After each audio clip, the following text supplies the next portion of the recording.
একজন ১৯ বছরের মেয়ে, যে নিজের উপর তার পরিবারের দায়িত্ব নিয়ে বেরিয়েছিল কাজের জন্য। উত্তরাখণ্ডের বনান্তরা রিসর্টে কাজ করা রিসেপশনিস্ট অঙ্কিতা ভান্ডারী 18 সেপ্টেম্বর 2022 হঠাৎই রহস্যজনকভাবে বনান্তরা রিসর্ট থেকে নিখোঁজ হয়ে যায়।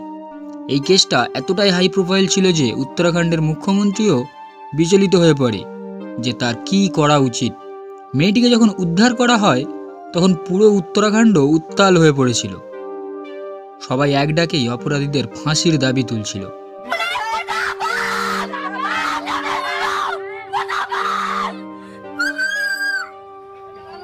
এই কেসে এমন ঘটনা ঘটেছে যেটা জানতে পারলে আপনিও ঠিক থাকতে পারবেন না। এই কেসের এমন কিছু তথ্য প্রমাণ আপনাদের সাথে শেয়ার করব যার জন্য হয়তো ভিডিওটা একটু বড় হয়ে যেতে পারে। তবুও বলছি, ভিডিওটা পুরো দেখুন আর বিচার করে বলবেন অপরাধীদের কী শাস্তি হওয়া উচিত। তো চলুন শুরু থেকে শুরু করা যাক দেশ দুনিয়ার রহস্যময় অপরাধের গল্পগুলো। অঙ্কিতা ভান্ডারী উত্তরাখণ্ডের পৌড়ি গড়ওয়াল জেলার এক ছোট্ট গ্রাম শ্রীকোটের বাসিন্দা। অঙ্কিতার বাবা বীরেন্দ্র ভান্ডারী আগেই সিকিউরিটি গার্ডে চাকরি করতেন, কিন্তু কোনো কারণে তার চাকরি ছেড়ে যায়। অঙ্কিতার মা সোনি দেবী অঙ্গনওয়াড়ি কর্মী। অঙ্কিতা দ্বাদশ শ্রেণী শেষ করার পর হোটেল ম্যানেজমেন্টের কোর্স করেছিল। পরিবারের আর্থিক অবস্থা ভালো ছিল না, তাই অঙ্কিতা চাকরি খুঁজছিল।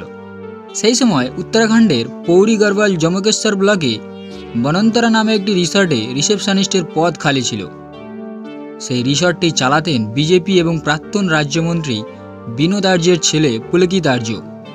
পুলকিত রিসেপশনিস্টের জন্য অনলাইনে একটি বিজ্ঞাপনও দিয়েছিলেন। সেই বিজ্ঞাপনটি জম্মুর বাসিন্দা এক যুবক পুষ্পদীপের নজরে আসে। আসলে পুষ্পদীপ আর অঙ্কিতা বন্ধু ছিল, তাদের সোশ্যাল মিডিয়াতেই যোগাযোগ হয়েছিল। পুষ্পদীপ যখন এই বিজ্ঞাপনটি দেখে সে পুলকিতের সঙ্গে কথা বলে আর অঙ্কিতাকেও এই খবরটা সে জানায়। পুলকিতের সঙ্গে মোবাইলে কথা বলার পর পুষ্পদীপ অঙ্কিতাকে পুলকিতের নাম্বারটা দেয়। এরপর অঙ্কিতাও পুলকিত আর্যের সঙ্গে এই চাকরি সম্পর্কে কথা বলেন এবং সেই চাকরিটা পেয়ে যান। 28 আগস্ট 2022 অঙ্কিতা ভান্ডারী ও তার বাবা প্রায় 130 কিলোমিটার দূরে বনান্তরা রিসর্টে চলে আসেন। তখন অঙ্কিতার বাবা বীরেন্দ্র ভান্ডারীরও সেই রিসর্টটা তার মেয়ের চাকরির জন্য ভালো লাগে। সেখানে কথা বলার পর স্টাফরাও তাকে ঠিকঠাক লাগে।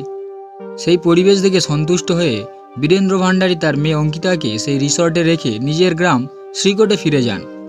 এদিকে কিছু নিয়মকানুন পূর্ণ করার পর অঙ্কিতা 10,000 টাকার বেতনের বিনিময়ে রিসেপশনিস্টের চাকরিটা গ্রহণ করে। রিসেপশনিস্টের পাশাপাশি রিসেপশনের পাশের একটি ঘরে থাকার জন্য দেওয়া হয় অঙ্কিতাকে। চাকরি শুরু করার প্রথম কয়েকদিনই তো ভালো কাটছিল। অঙ্কিতার কাছে রিসর্টের পরিবেশ প্রথমে খুব ভালো লাগছিল, কিন্তু কিছুদিন পরই তিনি অনুভব করতে শুরু করেছিলেন যে এই চাকরিটা নেওয়া তার জীবনের সবচেয়ে বড় ভুল ডিসিশন ছিল। বনান্তরা রিসর্টে আসার কয়েকদিনের মধ্যে এক অতিথি মদ্যপ অবস্থায় অঙ্কিতাকে জোর করে আলিঙ্গন করার চেষ্টা করেছিল। শুরুতে রিসর্টের মালিক পুলকিত আর্যের আচরণ অঙ্কিতার সঙ্গে খুব ভালো ছিল এবং সেদিনও পুলকিতই সেই মদ্যপ অতিথি থেকে অঙ্কিতাকে রক্ষা করেছিলেন। তবে পুলকিতের সহকারী ম্যানেজার অঙ্কিত গুপ্তা অঙ্কিতাকে এ বিষয়ে চুপ থাকতে বলেছিলেন। এই ঘটনার কথা অঙ্কিতা শুধুমাত্র তার জম্মুর বন্ধু পুষ্পদীপকে চ্যাটের মাধ্যমে জানিয়েছিল। একদিন রিসর্টের মালিক পুলকিত আর্য অঙ্কিতাকে বলেন যে কিছু অতিথি আসতে চলেছে এবং রিসর্টের সব ঘরই পূর্ণ রয়েছে। পুলকিত অঙ্কিতাকে প্রস্তাব দেন যে অতিথিরা থাকাকালীন অঙ্কিতা যেন পাশের ঘরে থাকে এবং অতিথিরা চলে গেলে অঙ্কিতা যার নিজের ঘরে ফিরে যেতে পারে। অঙ্কিতা তার বসের কথা মেনে নেয়। তবে অঙ্কিতাকে যে ঘরের কথা বলা হচ্ছিল সেই ঘরটি ভিতর থেকে পুলকিতের ঘরের সঙ্গে যুক্ত ছিল, যার ফলে পুলকিত বিনা বাধায় অঙ্কিতার ঘরে ঢুকতে পারত। যখন অঙ্কিতা সেই ঘরে যায় সেদিন রাতে পুলকিত তার ঘরে ঢুকে বসে মদ্যপান করেছিলেন। এরপর পুলকিত জোর করে অঙ্কিতাকে কিস করার চেষ্টা করেছিল।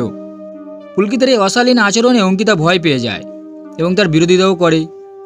এরপর পুলকিত তার আচরণের জন্য ক্ষমা চেয়ে নেন। পুলকিত একাধিকবার অঙ্কিতাকে গাড়ি চালানো শেখানোর অজুহাতে তার কাছাকাছি আসার চেষ্টা করেছিলেন, কিন্তু অঙ্কিতা প্রতিবারই তার উদ্দেশ্য ব্যর্থ করে দেয়। ধীরে ধীরে বনান্তরা রিসর্টে অঙ্কিতার জন্য জীবনযাপন কঠিন হয়ে উঠতে শুরু করে। এরপর 17 সেপ্টেম্বর রাতে অঙ্কিতা এবং পুষ্পদীপের মধ্যে হোয়াটসঅ্যাপে কথা হয়। অঙ্কিতা পুষ্পদীপকে জানায় যে তিনি রিসর্টে নিজেকে খুবই আনসেফ মনে করছেন। তিনি হোয়াটসঅ্যাপে আরও জানান যে অ্যাসিস্ট্যান্ট ম্যানেজার অঙ্কিত গুপ্তা তার কাছে এসে কিছু কথা বলার ইচ্ছা প্রকাশ করেছিল। অঙ্কিতাও সেটা শুনে সাইডে গিয়ে অঙ্কিতের সঙ্গে কথা বলে।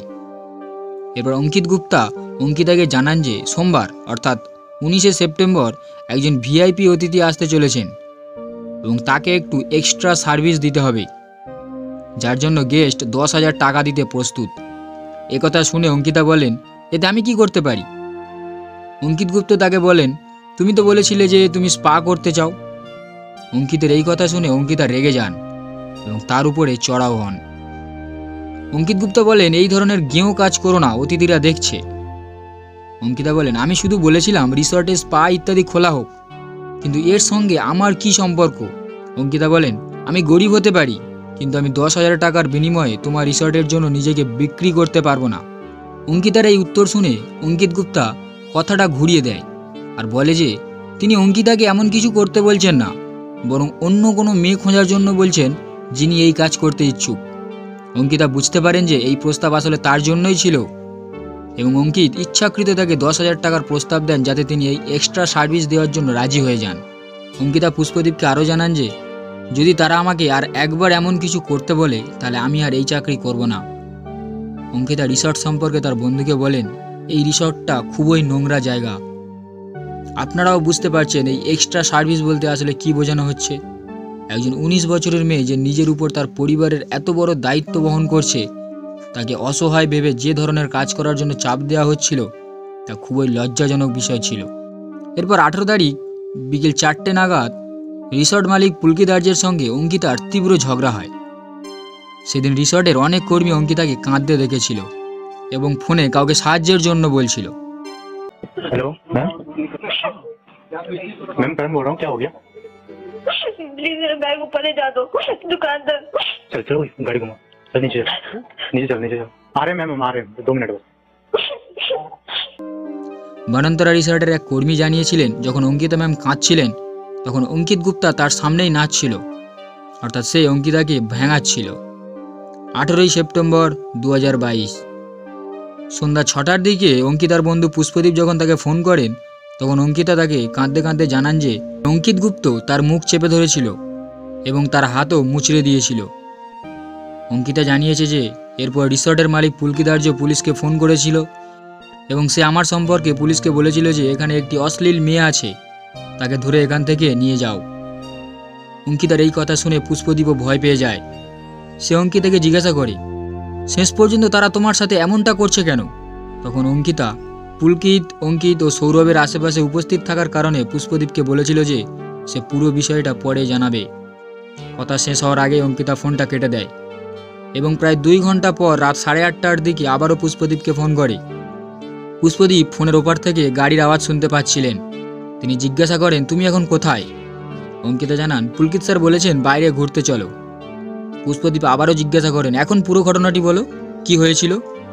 তবে এইবারও পুলকিত, অঙ্কিত ও সৌরভ ভাস্করের উপস্থিতির কারণে অঙ্কিতা কিছুই বলতে পারেনি। রাত 9:38 নাগাদ পুষ্পদীপের ফোনে পুলকিত আর্য কল করেন। পুলকিত জানান যে তারা রিসর্টে পৌঁছে গেছেন। এরপর পুলকিত পুষ্পদীপের কাছে অঙ্কিতার আচরণের অভিযোগ করেন এবং বলেন অঙ্কিতা এখন কোনো কাজের দিকে মন দেয় না, সারাক্ষণ ফোনে থাকে, আমাদের একটু বেশি দক্ষ মেয়ে দরকার। পুষ্পদীপ বুঝতে পারেন যে পুলকিত আসলে অঙ্কিতাকে চাকরি থেকে বরখাস্ত করার কথা বলছেন। পুষ্পদীপ অঙ্কিতাকে ফোন করেন, কিন্তু তার ফোন বন্ধ পাওয়া যায়। এরপর পুষ্পদীপ পুলকিতকে বারবার ফোন করেন, কিন্তু পুলকিতও ফোন ধরে না এবং পরে তার ফোনও বন্ধ পাওয়া যায়। এখন পুষ্পদীপের মনে হচ্ছিল যে অঙ্কিতা কোনো বড় সমস্যায় পড়েছে, না হলে তিনি পৌঁছেই ফোন করতেন। এরপর 18 তারিখ রাতে পুষ্পদীপ রিসর্টের এক কর্মীর সঙ্গে কথা বলেন। পুষ্পদীপ তাকে জিজ্ঞাসা করেন অঙ্কিতা ম্যাম রিসর্টে পৌঁছেছেন কিনা। সেই কর্মী জানান, আমরা শুনেছি যে তিনি পৌঁছেছেন, কিন্তু আমরা এখনও তাকে দেখিনি। সেই কর্মী আরও জানিয়েছিল যে অঙ্কিত স্যার নিজে তার জন্য খাবার নিয়ে গিয়েছিলেন এবং সম্ভবত এখন তিনি হয়তো খাবার খেয়ে ঘুমিয়েও পড়েছেন। এরপরে 19শে সেপ্টেম্বর সকালে প্রায় 8:30টার দিকে পুষ্পদীপ আবারও অঙ্কিতার নম্বরে ফোন করেছিল, কিন্তু তখনও তার ফোন বন্ধ ছিল। এরপর পুষ্পদীপ বনান্তরা রিসর্টের শেফকে ফোন করে অঙ্কিতার খোঁজ নেয়। শেফ জানিয়েছিল যে সম্ভবত অঙ্কিতা ম্যাডাম কোথাও বাইরে হাঁটতে গিয়েছেন। এরপর পুষ্পদীপ আবার পুলকিত আর্যকে ফোন করেছিল, কিন্তু তার ফোনও তখন বন্ধ ছিল। 18 তারিখের রাত থেকে অঙ্কিতার ফোন বন্ধ হয়ে যাওয়া, তার সাথে কথা না হতে পারা, এইসব বিষয় পুষ্পদীপকে খুবই অস্থির করে তুলেছিল। এরপর পুষ্পদীপ কোনোভাবে রিসর্টের অ্যাসিস্ট্যান্ট ম্যানেজার অঙ্কিত গুপ্তার ফোন নম্বর জোগাড় করে এবং তাকে ফোন করে, কিন্তু ফোনটি ভানান্তরা রিসর্টের মালিক পুলকিদার্য তুলেছিল। এরপর পুলকিদার্য ও পুষ্পদীপের সাথে কি কথা হয়েছিল সেই অডিও ক্লিপ আমি আপনাদের শোনাচ্ছি। हाँ, मेरी उनसे बात हो गई है स्वरूप जी से। क्या कह रहे? कुछ नहीं बोल रहे कि मैं सर्च तो कर रहा हूँ, अभी मिल नहीं रहे है ना यहाँ पे कहीं पे भी। अच्छा। हाँ, अच्छा मेरे को एक बात बताइए, हाँ, आपका फोन क्यों लिया था उन्होंने? मेरा फोन, उसका फोन स्विच ऑफ हो गया था, बैटरी डाउन हो गई थी उसकी, उसे तुमसे बात करनी थी। जब मैंने आपको फोन किया था ना, 9 बजे। हाँ, जब मैंने आपको लास्ट टाइम पे फोन किया था, हाँ जी। तो उस टाइम पे वो मेरे साथ ही थी हम्म। और उसने मेरे से मेरा फोन लिया और उसके बाद फिर मैंने उसे कहा कि फोन दे दे, उसने कहा कि मैं आपको मॉर्निंग में दे दूंगी फोन। और आपने दे दिया? भाई मेरे फोन में मुझे रात में क्या करना था फोन का? अच्छा जी, ठीक है, चलो कोई बात नहीं। रात में मुझे फोन का क्या करना था? मेरा फोन तो उसी के पास था। रात को? हाँ। तो मेरे को तो फोन तो नहीं किया उन्होंने। क्या? मेरे को फोन नहीं किया फिर भी। अच्छा। उल्टा मैंने 3 बार किया, उन्होंने उठाया नहीं, फिर ऐसा कैसे हो सकता है बताइए? भाई देखो, अगर तुम्हारी क्या अगर बात? अगर अगर आपका फोन उनके पास है और मैं 3 बार रात को कॉल कर रहा हूँ तो मेरे ऐसी फोन पे बात भी किया होता है आपने? ना? हाँ, आपके फोन पे। तो मेरा फोन भी घंटी बजी हाँ जी। और मेरा फोन घंटी बजी और मेरा फोन भी नहीं उठाया। नहीं, मैं वही कह रहा हूँ, ये ऐसा रात तो की पॉसिबल? ये रात की बात है, कोई 10:30 कितने बजे? 10 साढ़े 10 बजे की बात है। 10:30 बजे तक तो हम लोग सो रहे थे हमारे रिसोर्ट में। अच्छा। 10:30 बजे तक तो हम वहाँ पे लगभग ये मान के चलो 9 बजे तक हम रिसोर्ट में थे। हम्म। उसको खाना सर्व किया, खाना खाया उसने। खाना हाँ, खाया था हाँ, खाना उसको सर्व किया था रात को? हाँ। कब? हम अपने लगभग 9 बजे करीब। 9 बजे के करीब जब आप वापिस आए थे? हाँ। देखिए, जब आप बाहर थे ना, हाँ। तब मेरी लास्ट टाइम बात हुई थी, उसके बाद आके सिर्फ आपका फोन आया था मुझे। अच्छा। उसके बाद से उनका फोन बंद है और अभी तक बंद ही है। तो मैं वही तो कह रहा हूँ ना, मैं तो उसके बाद सीधा वहाँ आया रिसोर्ट में और मैंने रिसोर्ट अभी- में अपना वहीं रुका। हाँ। सुबह सुबह निकला मैं रिसोर्ट से 6 बजे करीब। अभी आपका फोन मिला नहीं मिला अभी तक? ना, अभी नहीं मिला फोन मेरा। नहीं मिला? ना। तो आप अपने फोन को सर्च कीजिए ना। अरे भाई, मैंने सुबह सुबह उसको सौरभ को भेजा दो ना अपने फोन को सर्च करने के लिए। मैंने सौरभ को बोला, मैंने कहा भास्कर को बोला, मैंने कहा सौरभ ऐसा है, वो अंकिता के रूम में मेरा फोन पड़ा हुआ है, उसे नॉक करके जो है ना मेरा फोन उठा करके चार्जिंग पे लगा दे, मैं अभी थोड़ी देर में पहुंच रहा हूँ रिसोर्ट में। तो उसने मेरे को बोला कि भैया, उसने सौरभ को भेजा, उसने बोला भैया वो तो रूम में नहीं है। मैंने कहा अच्छा। और उसका सामान वगैरह, कह रहा हूँ सामान सब रखा है उसका।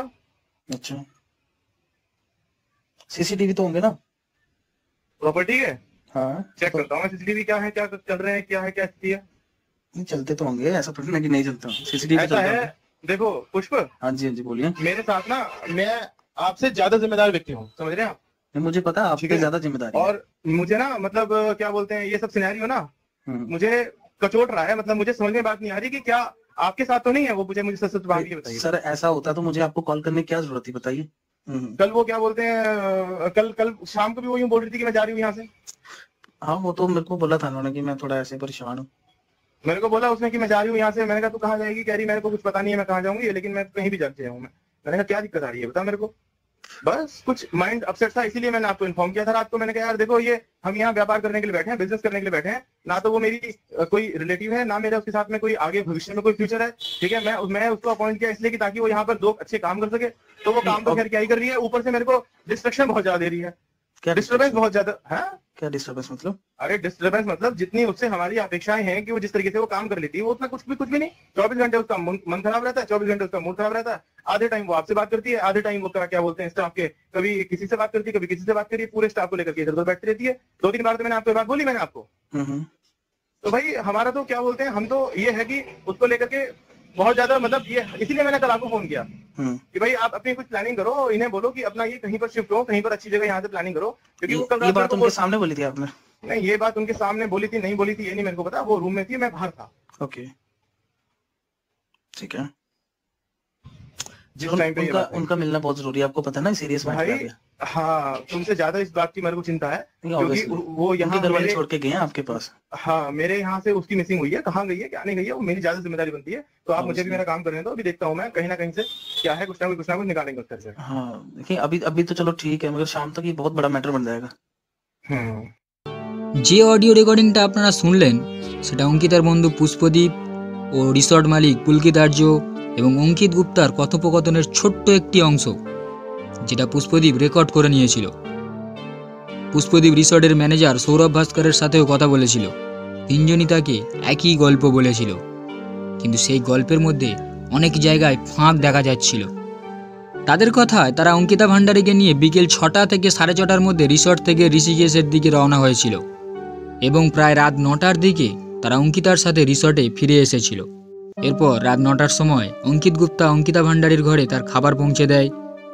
কিন্তু একটি বিষয় যেটা বোঝা যাচ্ছে না সেটা হলো রিসর্টে ফিরে আসার পর অঙ্কিতা পুলকিতের ফোন কেন নিয়েছিল। রিসর্টে কারেন্ট থাকার পরেও অঙ্কিতা তার ফোন চার্জ করেনি কেন এবং সেটা চালু করেনি কেন, এবং সেই সময় পুলকিতের ফোন যদি অঙ্কিতার কাছেই ছিল এবং যখন পুষ্পদীপ বারবার পুলকিতকে ফোন করছিল তখন অঙ্কিতা তার ফোনের উত্তর দেয়নি কেন। পুলকিতের কথায় সবাই রাত 10টা থেকে 10:30টার মধ্যে ঘুমাতে চলে গিয়েছিল। পরের দিন সকাল অর্থাৎ 19শে সেপ্টেম্বর পুলকিত তার ফোন আনতে অঙ্কিত গুপ্তাকে অঙ্কিতা ভান্ডারীর ঘরে পাঠায়। তখনই প্রথমবার জানা যায় যে অঙ্কিতা ভান্ডারী নিখোঁজ। পুষ্পদীপের ক্রমাগত প্রশ্নে পুলকিত এবং অঙ্কিত গুপ্তা এতটাই বিরক্ত হয়ে যায় যে তারা অঙ্কিতার নিখোঁজ হওয়ার পিছনে পুষ্পদীপের হাত আছে বলে অভিযোগ করে। কিন্তু 19শে সেপ্টেম্বর পুলকিত নিজেই পাটোয়ারির কাছে গিয়ে অঙ্কিতা ভান্ডারীর নিখোঁজ হওয়ার রিপোর্ট লিখিয়ে দেয়। প্রশ্ন হলো, পাটোয়ারির কাছে রিপোর্ট কেন লিখিয়েছিল? কারণ রিপোর্ট লেখার জন্য তো পুলিশের কাছে যেতে হবে। আসলে উত্তরাখণ্ডের দূরবর্তী এলাকাগুলিতে যেখানে পুলিশ পৌঁছতে পারে না সেখানে পাটোয়ারি এবং সহকারী তহসিলদাররা স্থানীয় এলাকার রাজস্ব কাজের পাশাপাশি অন্যান্য কাজও করে থাকেন এবং এই ব্যবস্থা উত্তরাখণ্ডের কম অপরাধের কারণে ছিল। কিন্তু এখন পরিস্থিতি কিছুটা বদলে গিয়েছে। যাই হোক, পুষ্পদীপের অঙ্কিতা ভান্ডারীর বাড়ির ফোন নম্বর জানা ছিল না, তাই অনেক খোঁজাখুঁজির পরে সে তার এক বন্ধুর ফোন নম্বর পায়। সেখান থেকে তার বাড়িতে ফোন করে এবং তাদেরকে জানায় যে তাদের মেয়ে বনন্তরা রিসর্ট থেকে নিখোঁজ হয়ে গেছে। ওদিকে পুলকিতার্য বীরেন্দ্র ভান্ডারীকে ফোন করে অঙ্কিতার নিখোঁজ হওয়ার খবরটা দিয়ে দিয়েছিল। অঙ্কিতার বাবা বীরেন্দ্র ভান্ডারী 19শে সেপ্টেম্বর সন্ধ্যায় বনন্তরা রিসর্টে রওনা হন এবং রাতের মধ্যে ঋষিকেশ পৌঁছে যান। 20 সেপ্টেম্বর তারা চিলাচৌকি, তারপর সেখান থেকে লক্ষণঝুলা থানায় যান। সেখানে থেকে তারা পাটোয়ারি বৈভবের মোবাইল নম্বর পান। তারা পাটোয়ারিকে ফোন করে বলেন, সাহেব, আমার মেয়ে নিখোঁজ হওয়ায় রিপোর্ট লেখাতে চাই। কিন্তু পরে জানা যায় যে পাটোয়ারি বৈভব ও পুলকিতার্যের মধ্যে গভীর বন্ধুত্ব ছিল, তাই পাটোয়ারি বৈভব ইচ্ছাকৃতভাবে 20 সেপ্টেম্বর ছুটি নিয়েছিল। সেদিন বৈভবের জায়গায় যে অন্য পাটোয়ারি দায়িত্বে ছিল সেও বীরেন্দ্র ভান্ডারীর মেয়ে অঙ্কিতার নিখোঁজ হওয়ার রিপোর্ট লিখতে অস্বীকার করেন। নিজের মেয়ের নিখোঁজ হওয়ার রিপোর্ট লেখানোর জন্য বীরেন্দ্র ভান্ডারী ঘন্টার পর ঘন্টা পাটোয়ারি এবং পুলিশ স্টেশনের চক্কর কেটে যাচ্ছিলেন। অথচ পুলকিতার্য এবং তার বাবাকে সেই পুলিশ স্টেশনের সম্মানের সাথে বসিয়ে চা খাওয়ানো হচ্ছিল। শেষে অসহায় হয়ে অঙ্কিতার বাবা ডিএম এর কাছে যান। অবশেষে ডিএম এর হস্তক্ষেপের পর এই মামলাটি পুলিশকে হস্তান্তর করা হয়।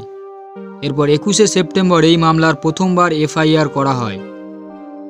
ওদিকে 21শে সেপ্টেম্বর অঙ্কিতার বন্ধু পুষ্পদীপও জম্মু থেকে বনন্তরা রিসর্টে পৌঁছানোর পর পুষ্পদীপ অঙ্কিতার পরিবারকে তার সাথে অঙ্কিতার হওয়া চ্যাট ও রিসর্ট মালিক পুলকিত ও অন্যান্য কর্মচারীদের সাথে ফোনে কথা হওয়া অডিও রেকর্ডিং অঙ্কিতার পরিবারের কাছে দিয়ে দেয়, যেটা পাবলিকও হয়ে যায়। পুষ্পদীপ পুলিশকেও তার বয়ান দেয়। মূল অপরাধী পুলকিত এবং তার দুই বন্ধু অঙ্কিত ও সৌরভ ভাস্কর অঙ্কিতা ভান্ডারী নিখোঁজ হওয়ার পর থেকেই গায়েব হয়ে গেছিল। অবশেষে লক্ষণঝুলা পুলিশ 23শে সেপ্টেম্বর শুক্রবার দিন 3 অভিযুক্তকে গ্রেপ্তার করে। জিজ্ঞাসাবাদের সময় তারা জানায় যে সেদিন রাতে অঙ্কিতার সাথে পুলকিতার্য এবং তার বন্ধুদের নিজস্ব কিছু বিবাদের কারণে তারা অঙ্কিতা ভান্ডারীকে চিলাখালে ঠেলে ফেলে দিয়েছিল, যার জন্য তার ডুবে যাওয়ার কারণে তার মৃত্যু হয়েছিল। 24শে সেপ্টেম্বর উত্তরাখণ্ড এসডিআরএফ চিলাখাল থেকে অঙ্কিতা ভান্ডারীর মৃতদেহ উদ্ধার করে। এরপর পুলিশ অঙ্কিতা ভান্ডারীর নিখোঁজ মামলায় গ্রেপ্তার করা অভিযুক্তদের বিরুদ্ধে হত্যা এবং প্রমাণ লোপাটের ধারায় অভিযোগ আরোপ করে। পুলিশ চিলাখালের আশেপাশের সিসিটিভি ক্যামেরাগুলির ফুটেজও সংগ্রহ করে। একটি সিসিটিভি ফুটেজে পুলিশ দেখতে পায় যে পুলকিতার্য, অঙ্কিত গুপ্ত ও সৌরভের সাথে অঙ্কিতা ভান্ডারীও উপস্থিত ছিল। তারা 4 জন একটি বাইক এবং একটি স্কুটিতে যাচ্ছিল, কিন্তু রিসর্টে ফিরে আসার সময় সিসিটিভি ফুটেজে অঙ্কিতা ভান্ডারীকে তাদের সাথে দেখা যায়নি, যার অর্থ ওই সময়ের মধ্যে অঙ্কিতাকে খালে ঠেলে ফেলা হয়েছিল। এরপর সেই 3 জন পুলিশকে বিভ্রান্ত করে একটি মিথ্যে গল্প তৈরি করে এবং সেই গল্প তারা অঙ্কিতার বন্ধু পুষ্পদীপকেও বলে। যাই হোক, অঙ্কিতার মৃতদেহ পাওয়ার পরে তাকে ঋষিকেশের এইমস হসপিটালে নিয়ে যাওয়া হয় ময়নাতদন্তের জন্য। ময়নাতদন্তের রিপোর্ট থেকে জানা যায় তার শরীরে আঘাতের চিহ্ন ছিল এবং জলে ডুবে যাওয়ার কারণেই তার মৃত্যুর কারণ হিসাবে বর্ণনা করা হয়েছিল। অনেক মিডিয়া রিপোর্টে বলা হয়েছে যে ময়নাতদন্তের রিপোর্ট অঙ্কিতার সাথে ধর্ষণের কোনো প্রমাণ পাওয়া যায়নি, তবে কিছু প্রত্যক্ষদর্শীরা এইমস হসপিটালে অঙ্কিতার মৃতদেহ দেখেছিল এবং তারা বলেছিল যে তাকে খুব খারাপভাবে আঘাত করা হয়েছিল, তার হাত এবং পায়ের আঙুলও ভেঙে গিয়েছিল, তার শরীরের অবস্থা দেখে মনে হচ্ছিল যেন তাকে পুড়িয়ে দেওয়া হয়েছিল, তার শরীরের বিভিন্ন জায়গায় দাঁতের চিহ্নও ছিল। অনেকেরই ধারণা যে অঙ্কিতাকে প্রথমে হত্যা করা হয়েছিল এবং তারপর তাকে খালে ফেলা হয়েছিল, কারণ অঙ্কিতার মৃতদেহ যখন চিলাখাল থেকে তোলা হয়েছিল তখন তার শরীর ফুলে যায়নি, যদিও তার মৃতদেহ 18 সেপ্টেম্বর থেকেই জলে ছিল। मैंने बहुत कुछ देखा, वहाँ बॉडी को नहाने से लेकर और अंदर तक ले जाने तक बॉडी भी मैंने पूरी देखी। मैं उत्तराखंड की हूँ, मुझे पता है कि बॉडी पानी में जब डलती है तो मतलब इतने जल्दी फुली नहीं थी वो बॉडी फुली भी नहीं थी। बॉडी मतलब ऐसी थी कि हल्की फुल्की थी और थोड़ा सा हल्का काला सा था, ठीक है ना। उसके निशान थे, यहाँ निशान थे, दांत नहीं थे। मैं अंदर गई, मैंने देखा, मैं तो चौंक गई कि लड़की के साथ क्या हुआ, उसके दांत क्यों तोड़े गए, उसके साथ इतना ऐसा बुरा क्यों किया। এরপর 23শে সেপ্টেম্বর বনন্তরা রিসর্টে স্থানীয় লোকেরা ক্ষোভে ভাঙচুর করে এবং তারপর 23শে সেপ্টেম্বর রাতেই প্রায় রাত 1:30টার সময় একটি বুলডোজার এসে রিসর্টের এক অংশ ভেঙে দেয়। কিন্তু অদ্ভুত ব্যাপার হলো রিসর্টের শুধু সেই অংশটি ভাঙা হয়েছিল যেখানে অঙ্কিতা ভান্ডারীর ঘরটি ছিল। তাহলে এত দ্রুত বুলডোজার চালানোর প্রয়োজন কেন পড়েছিল? তাহলে এটা হতে পারে যে প্রমাণগুলো মুছে ফেলার জন্য তাড়াহুড়ো করে বুলডোজার চালানো হয়েছে। বিশেষ করে যেখানে অঙ্কিতা ভান্ডারী থাকতো সেই ঘরটাও ভেঙে ফেলা হয়েছিল, হয়তো প্রমাণগুলো নষ্ট করার জন্য। যদিও বনন্তরা রিসর্টের চারপাশে সিসিটিভি ক্যামেরা লাগানো ছিল, কিন্তু সেই ক্যামেরাগুলো অনেক দিন ধরেই কাজ করছিল না। তাই রিসর্টে অঙ্কিতা ভান্ডারী ও পুলকিতার্যের মধ্যে হওয়া ঝগড়া কোনো সিসিটিভি ফুটেজে পুলিশ পায়নি। যদিও তদন্ত দল বলছে যে ফরেনসিক দল বুলডোজার চালানোর আগেই রিসর্ট থেকে সমস্ত প্রমাণ সংগ্রহ করে নিয়েছিল। এরই মধ্যে অঙ্কিতা ভান্ডারী মামলায় বনন্তরা রিসর্টে কাজ করা কিছু পুরনো কর্মচারীর বক্তব্যও সামনে এসেছে। তাদের মধ্যে একজন মহিলা কর্মচারী মিডিয়াকে জানিয়েছিলেন পুলকিতার্য তাকে খুব অশ্লীল ভাষায় গালাগালি দিত। বনন্তরা রিসর্টে মেয়েদের ডাকা হতো এবং যারা ভিআইপি অতিথি আসতো তাদের কোনো রেজিস্ট্রি করা হতো না, এমনকি তাদের কোনো আইডিও নেওয়া হতো না। বনন্তরা রিসর্টে গাঁজা থেকে শুরু করে হাসিস, সিগারেট, দামি মদ সব কিছুই পাওয়া যেত। আর যখন কোনো কর্মচারী পুলকিতের কাছে তার বেতন চাইতো, পুলকিত তাকে মারধর করতো এবং চুরির মিথ্যে অভিযোগে তাকে রিসর্ট থেকে বের করে দিত। এছাড়াও পুলকিতের সেই এলাকায় পাটোয়ারির সাথে গভীর সম্পর্ক ছিল। সেই পাটোয়ারিও মাঝে মাঝে রিসর্টে আসতো এবং তার নজরদারিতেই রিসর্টে অবৈধ কাজগুলো করা হতো। বনন্তরা রিসর্টের আশেপাশে বসবাসকারী গ্রামবাসীদের বক্তব্য ছিল অঙ্কিতা ভান্ডারীর আগে রিসর্টে কাজ করা প্রিয়াঙ্কা নামে এক মেয়েও নিখোঁজ হয়ে গেছিল।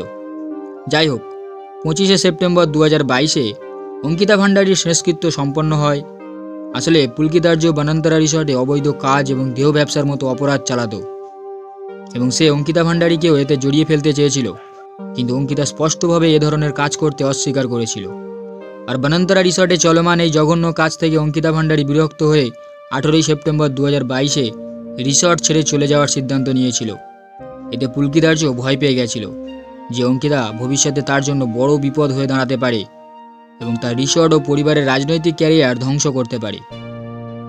সম্ভবত এই বিপদ থেকে বাঁচতে পুলকিতার্য, অঙ্কিত গুপ্তা ও সৌরভের সাথে মিলিতভাবে প্ল্যান করে অঙ্কিতা ভান্ডারীকে হত্যা করা হয়েছিল।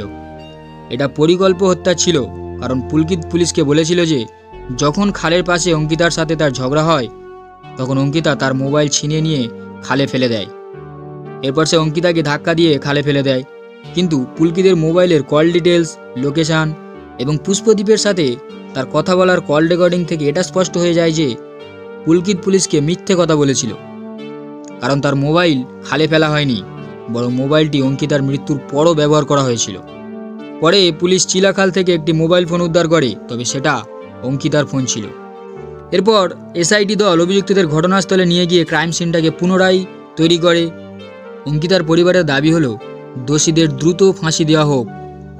অন্যদিকে উত্তরাখণ্ডের মুখ্যমন্ত্রী পুষ্কর সিং ধামি আশ্বাস দিয়েছিলেন যে অঙ্কিতা ভান্ডারী মামলাটি ফাস্ট ট্র্যাক কোর্টে শুনানি হবে। কিন্তু আশ্চর্যজনক বিষয় হলো ফাস্ট ট্র্যাক কোর্টে মামলাটি হওয়া সত্ত্বেও ঘটনার 2 বছর পার হয়ে গেছে, তবুও মামলাটি এখনও চলছে। দেশবাসী এবং আমরা সবাই চাই যে অঙ্কিতা ভান্ডারীর দোষীদের দ্রুত ফাঁসির সাজা দেওয়া হোক। যদিও শাস্তি দেওয়া আদালতের কাজ এবং তারা তাদের কৃতকর্মের শাস্তি অবশ্যই পাবে। একজন 19 বছরের ফুটফুটে মেয়ে তার পুরো পরিবারের দায়িত্ব নিয়ে বেরিয়েছিল কাজ করতে, কিন্তু কয়েকদিনের মধ্যেই পাওয়া গেল তার মৃতদেহ। আপনাদের কি মনে হয় অঙ্কিতা ভান্ডারীর দোষীদের কি শাস্তি দেওয়া উচিত? অবশ্যই কমেন্টে জানাবেন আপনাদের মতামত। আর ভিডিওটা ভালো লাগলে একটা লাইক করে দেবেন। আজ আসি, দেখা হবে নেক্সট ক্রাইম স্টোরিতে। ধন্যবাদ।